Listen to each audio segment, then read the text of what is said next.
नवी मुंबई आंतरराष्ट्रीय विमानतळाचं उद्घाटन मुख्यमंत्र्यांसह दोन्ही उपमुख्यमंत्र्यांकडून पंतप्रधान मोदींचं कौतुक करण्यात आलं। मुरलीधर मोहोळ यांनीही पंतप्रधानांवर स्तुतिसुमनं बघायला मिळाली।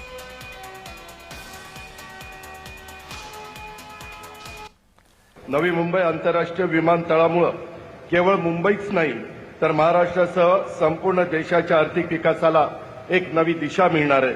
विमानतळामुळे प्रवासाबरोबरच व्यापार, गुंतवणूक, पर्यटन आणि रोजगाराच्या नव्या संधी आपल्याला सगळ्यांना प्राप्त होणार आहेत।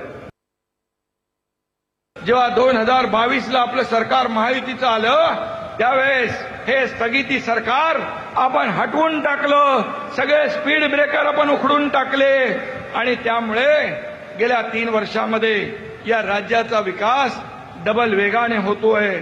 मोदीजींच्या आशीर्वादाने देशातले सर्वोत्कृष्ट इन्फ्रास्ट्रक्चरचे प्रकल्प महाराष्ट्रात उभे राहत आहेत आणि मोठ्या प्रकल्पांची कामं आपल्या राज्यात सुरू आहेत।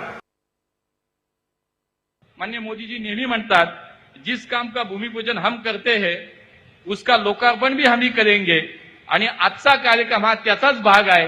2018 साली या ठिकाणी मोदीजींच्या हस्ते भूमिपूजन झालं आणि आज मोदीजींच्या उपस्थितीमध्ये त्यांच्याच हस्ते या मोठ्या प्रकल्पाचं आपल्या नव्या मुंबईच्या या आंतरराष्ट्रीय विमानतळाचं आज लोकार्पण होत आहे।